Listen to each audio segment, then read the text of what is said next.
Well, you can't make this stuff up. Elon Musk is saying this morning that level 4, level 5 driving capability is very likely to happen later this year.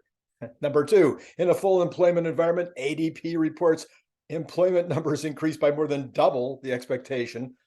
And then 10 years, the 10-year bonds ripped through 5%, like there was no hesitation at all. And the market is especially sanguine. And so is Tesla stock. Almost nothing adds up this morning. This is Randy Kirk. Hit like if you like the morning show, and hit subscribe and notify if you haven't done that already. Now, look, got to tell you something.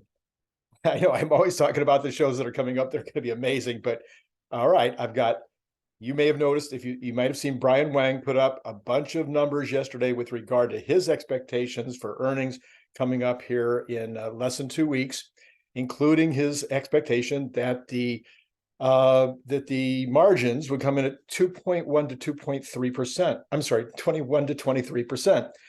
My margin expectations are at 21% also. And anyway, I'm going to go over Brian's numbers because he's out of the country and he can't do it with me right now. So I'm going to go over these Brian Wang numbers, and Larry Goldberg is going to come in and help me, because I was afraid that there was just at least a possibility that Brian, sometimes he's a right at or just above my pay grade.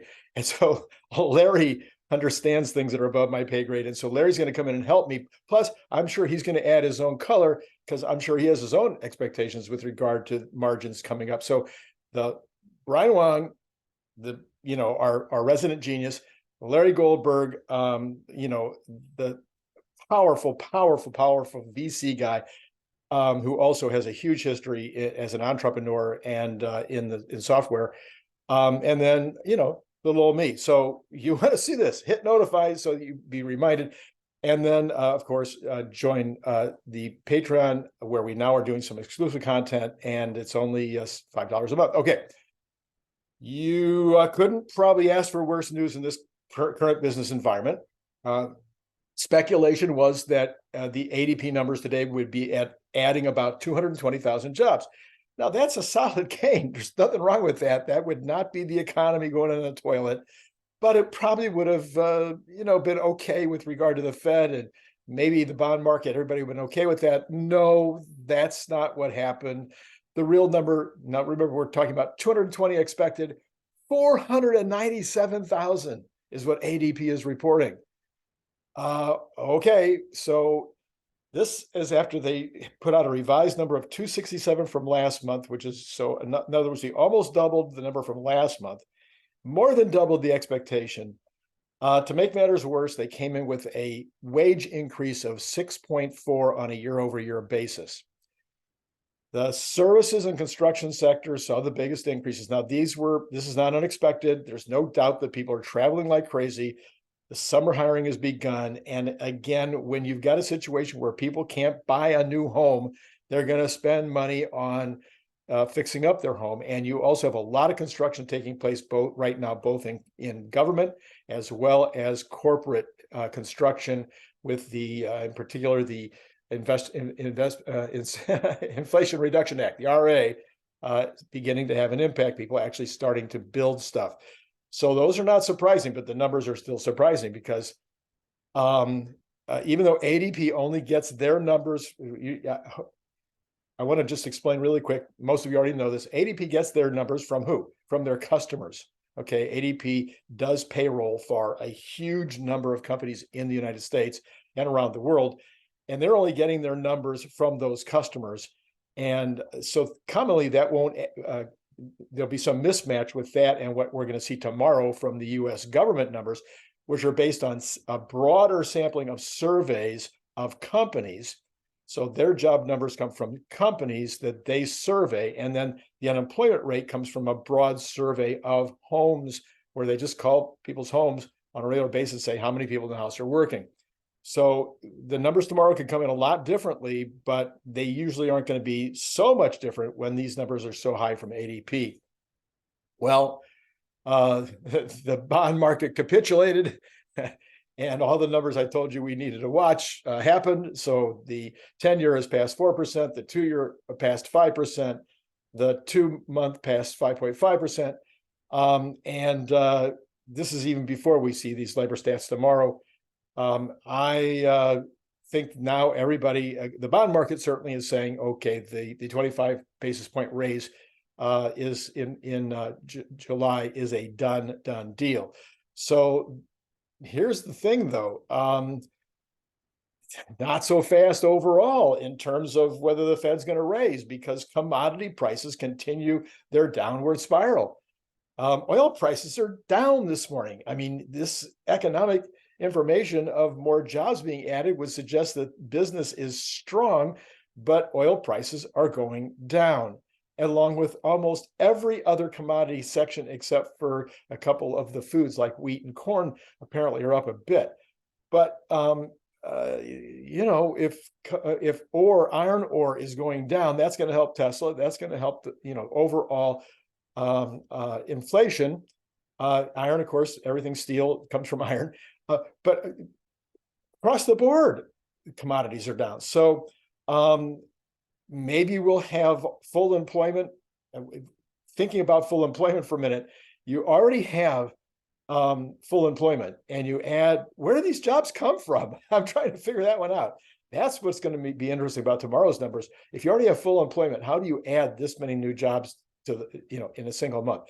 Anyway, we also see used car prices are down 8% year over year, and that's going to affect new car prices, because new car prices can only be higher if there's a huge amount of demand.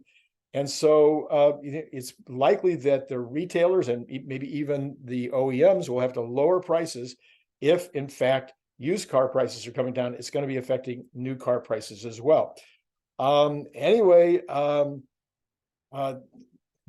The commodity prices are not affected by interest rates very much. Housing prices can be affected by interest rates, but not when there isn't any housing to buy. Rental prices are not really affected by interest rates. Some of the things are affected by interest rates, some things are not, but the things that are most affected by interest rates, seemingly the inflation number is already down by a ton. Well, okay, let's switch to Elon Musk and Tesla. Elon said spoke by not actually in Shanghai, but by internet connection. He says, FSD is coming. FSD is coming. Now, he said this for years, and everybody jokes about it. But you know what?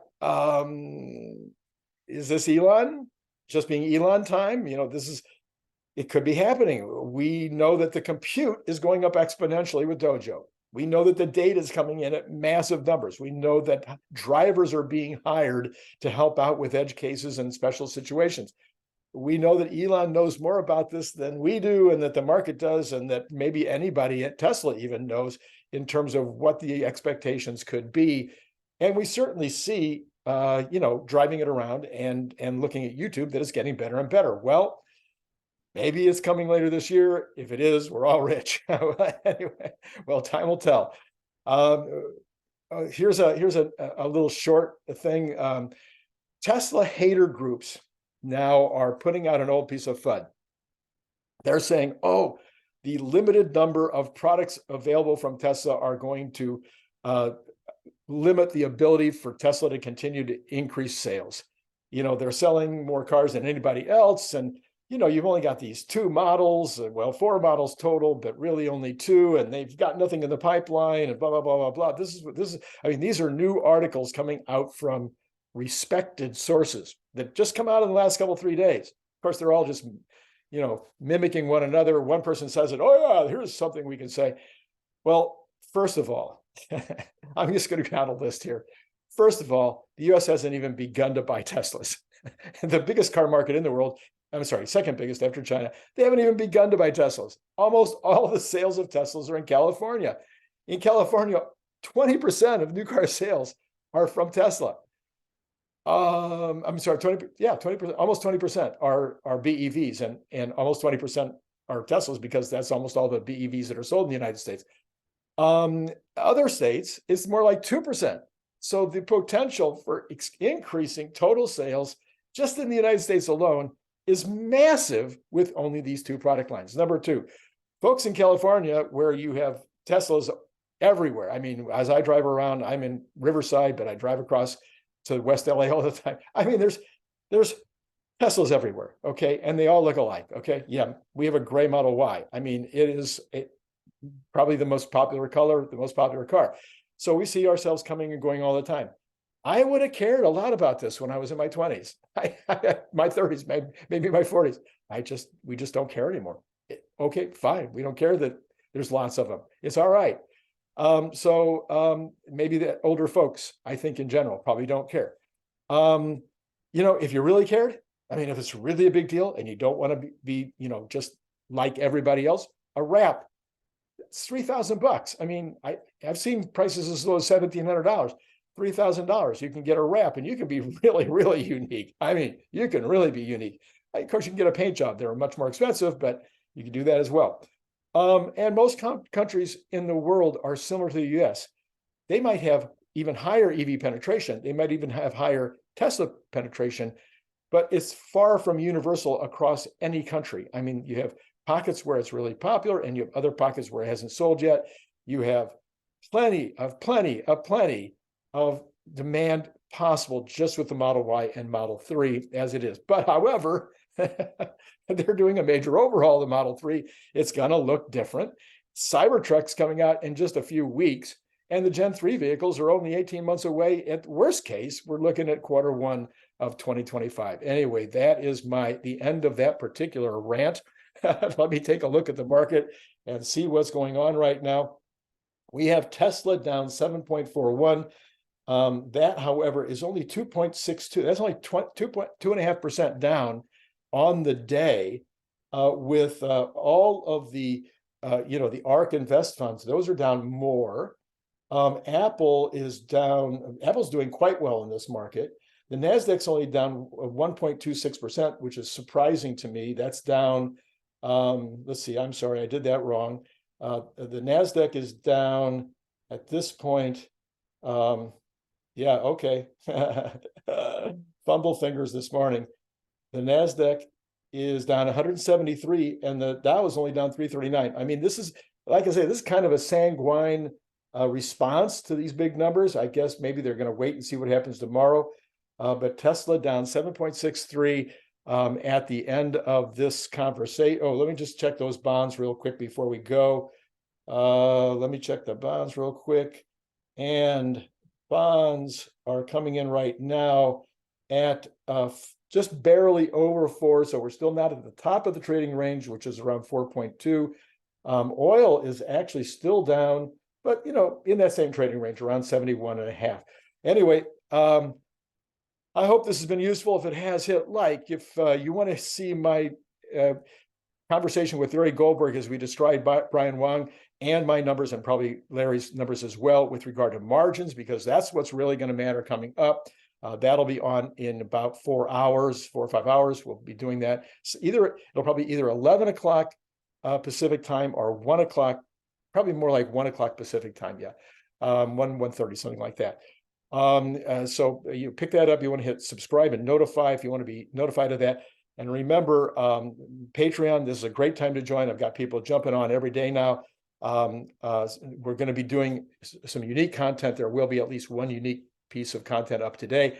There's a unique content that you still want to see that I put up 2 days ago. Free right now for 7 days. Jump on. If you want to jump off later, that's fine. Take a test ride. Yeah, I think that's it. Well, buy the books. Buy the books. I'm not going to go into the details right now, but buy the books. All right. Hey, it's been great talking to you.